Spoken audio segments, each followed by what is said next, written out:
પ્રથમ હું સાંભળવા જેવા છે. હું જે બોલીશ અને પછી નિકુંજભાઈ જે બોલશે ને એ બે વચ્ચેનો તાલમેલ કરશો ને તો જીવન ધન્ય બની જશે. તે જ મંદિરમાં શ્રી ભક્તાનો સ્તોત્રના રચયિતા અને એક ગાથા હૃદયના ઉછળતા ભાવથી જેમના મુખેથી રચાઈ ગઈ અને એ ગાથા રસ્તા એક એમના શરીર પર લાગેલી બેડી તૂટી ગઈ. એવા શ્રી માનતુંગ સુધીશ્વરજી મહારાજ સાહેબને આપણે આપણા શાસ્ત્રના અણગાને વંદન કરીશું. સૌથી આનંદની વાત તો એ છે કે મારી પણ સરનેમ શેઠ છે. અને બીજી આનંદની વાત છે કે જ્યારે પંકજભાઈએ મને એમનો telephone number contact number share કર્યો ને રાજુભાઈ, જ્યારે મેં એમનો કોન્ટેક્ટ ઓપન કર્યો ને તો એમના ડીપી પર પૂરમ પૂજ્ય શ્રી ચંદ્રશેખર મહારાજ સાહેબનો ફોટો છે. એ શેઠ પરિવારની સુસાવિક અને સુસાવકને વંદન, જેમણે જીવશાસ્ત્રને અમૂલ્ય દીકરાના સ્વરૂપે ભેટ આપી. એ માતા પિતાના સંસ્કારોના સિંચન વગર આપણને જે પૂજ્ય નિકુંજભાઈ શેઠ ને જોઈ શકીએ છીએ અને ટૂંકમાં માણીશું પણ ખરા, તે નિકુંજભાઈ આપણને મળ્યા ન હોત, શાસનને પણ ન મળ્યા હોત. એ માતા પિતાને પણ આપણે વંદન કરીએ છીએ. પૂજ્ય નિકુંજભાઈ ગુરુજી, આપણે સૌરાષ્ટ્રના મધ્યમાં આવેલા એક નાના ગામ ધાંગધ્રાને કર્મભૂમિ બનાવી દ્રઢ મનોબળ અને સંકલ્પના સહારે જૈન ધર્મના પ્રચાર પ્રસાર માટે પ્રેરિત થયા.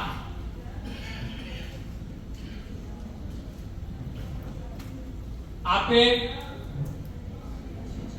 નામ બહુ ભાવથી ઉછળતા ઉમંગથી સાંભળજો.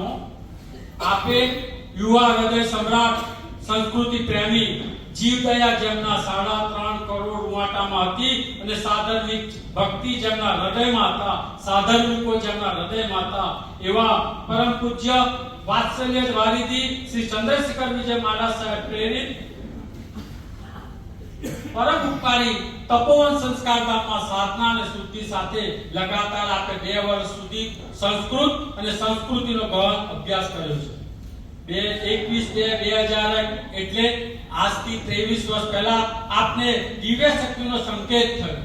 આ સાધના પણ એવી કરી શુદ્ધિથી કે એમને દિવ્ય શક્તિનો સંકેત થયો. અને આપ પરમ પૂજ્ય મંત્ર પ્રભાવક શ્રી રવિ પ્રભસુરીશ્વરજી મહારાજ સાહેબની સેવા કરીને પ્રાચીન અર્વાચીન મંત્ર શાસ્ત્રોના મૂળ પદાર્થોને પ્રાપ્ત કરવાનું માર્ગદર્શન મળ્યું અને આપે તે પ્રાપ્ત કર્યું. અને તે પણ પૂજ્ય આદિનાથ દાદાની પવિત્ર છત્રછાયાની નીચે સાધના અને સિદ્ધિના દર્શન પણ આપને થયા. આ એમનો સાધના અને સિદ્ધિનો નિચેડો.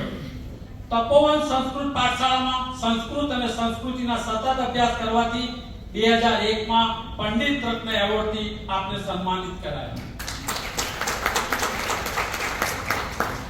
એવોર્ડ તો ઘણા છે, લિસ્ટ લાંબા છે, પણ એ એવોર્ડ પાછળ એમનો એક સદગુણ આપણે એમને વાગોળવાનો છે.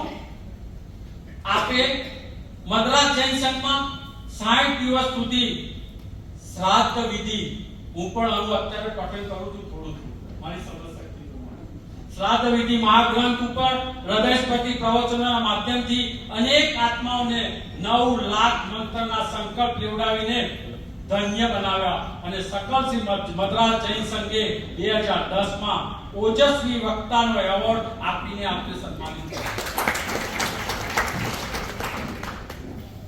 આપે દુબઈમાં 7 દિવસ યોગ અને ધ્યાન શિબિરનું આયોજન કર્યું. ત્યારે એ શિબિરની અંદર આંતરરાષ્ટ્રીય પ્રવચન શિરોમણી એવોર્ડથી પણ આપને સન્માનિત કરાયા. આપના કર કમળોથી વિશાળ સંખ્યામાં ધાર્મિક વિધિ વિધાન થયેલા છે અને હજારો ભાવિકોએ તેનો લાભ લીધો છે અને લેતા રહેશે. છેલ્લા 18 વર્ષથી આપ દેશ વિદેશમાં પર્વાધિરાજ પરમેશ્વરની આરાધના કરાવો છો અને અગણિત આત્માઓને ધર્મ રસિક બનાવી રહ્યા છો. આપના હસ્તક 18 થી વધુ જૈન મંત્ર શાસ્ત્ર, યોગ શાસ્ત્ર, પ્રાચીન શીલ અને વસ્તુના ગ્રંથોનું સંપાદન અને સંકલન પણ થયેલ છે. આ બધું તો આપણે સાંભળ્યું. હવે હું જે વાક્ય બોલવા જઈ રહ્યો છું ને એ બરોબર સાંભળજો.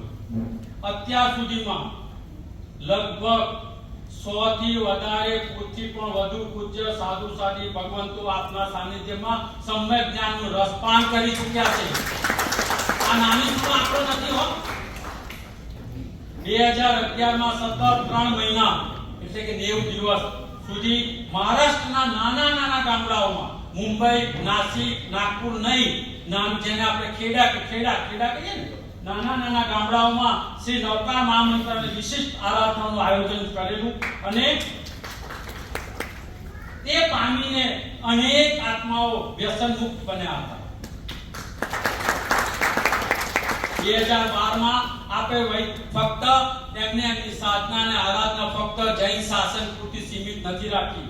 2012 માં આપે વૈદિક સંસ્થા તરફથી મંત્ર અને વાસ્તુ વિદ્યાનો ગહન અભ્યાસ કરેલો અને આપના હસ્તક 2015 માં નૈરોબી, મોમ્બાસા, થીકા, દાર es salaam વગેરે અનેક દેશોમાં જીવન પરિવર્તન શિબિરનું આયોજન પણ થયેલું હતું. 2019 માં આપને ઇજિપ્તમાં યુનિક વર્લ્ડ રેકોર્ડથી સન્માનિત કરવામાં આવ્યા. આ બધા રેકોર્ડની સરખામણી છે ને શ્રી નિકુંજભાઈને ગુરુજીને જોઈને એમની ઉંમર પ્રમાણે કરજો અને આપણાની ઉંમર સાથે આપણું બર્થ સર્ટિફિકેટ આપણે અંતરથી જોવાનું છે. આપે 2019-20 માં આ મને લાગે કોરોના કાળ બરોબર ને 2019-20 ની અંદર સમસ્ત જૈન શાસનમાં રાત્રિ પ્રવચનમાંના માધ્યમથી 1,50,000 થી વધુ લોકોને ભક્તાંબર હિલિંગનો અભ્યાસ કરાવ્યો. આપને જુદા જુદા એવોર્ડ એટલે એવોર્ડના સન્માનમાં વિષય મારી કશું આપને જુદા જુદા એવોર્ડ અને વર્લ્ડ રેકોર્ડના અસંખ્ય એવોર્ડથી દુનિયાભરમાં દરેક સમાજ દ્વારા સન્માનિત કરાયેલા છે. પછી તે ઇન્દોરમાં the book of world record હોય તે દિવસમાં વિશ્વભરમાં 10 લાખથી વધુ લોકોને ભક્તાંબર હિલિંગ શીખવાડવાનો. આ તો સુધારવું જ પડશે ભાઈ.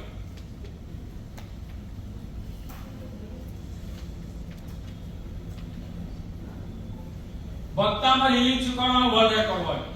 આપે તો શ્રી ભક્તાંબર સ્તોત્રની હરતી ફરતી લાઇબ્રેરી છો અને એમને ફક્ત એમનું જ્ઞાન સાધના આરાધના પૂરતું સીમિત નથી રાખ્યું. દર વર્ષે કારણ કે મેં કીધું ને કે એમના કોન્ટેક્ટ પર પ્રથમ પરમ પૂજ્ય શ્રી ચંદ્રશેખર મહારાજ સાહેબનો ફોટો છે. એ ફક્ત ફોટો નથી, એમની માં છે અને એ માના હૃદયની અંદર સાધર્મિક ભક્તિ ભરોભર છલકાયેલી હતી અને એ દર વખતે એ જ અનુરૂપ દર વખતે 50 સાધર્મિક પરિવારોને એ આડકત સીધી રીતે મદદરૂપ થાય છે. અંતમાં આપણા સૌ વતી હું પૂજ્ય નિકુંજજી માટે 4 લાઈન કહીશ. એ લાઈન મેં નથી બનાવેલી.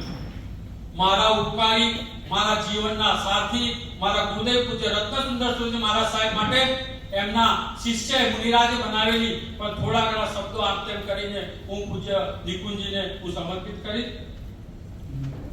જેના હૃદય મંદિરમાં નરેશભાઈને ખ્યાલ છે, જેના હૃદય મંદિરમાં ભક્તાંબર સ્તોત્ર જળહળે, જેના હૃદય મંદિરમાં ભક્તાંબર સ્તોત્ર જળહળે, રાજુ બરોબર ને?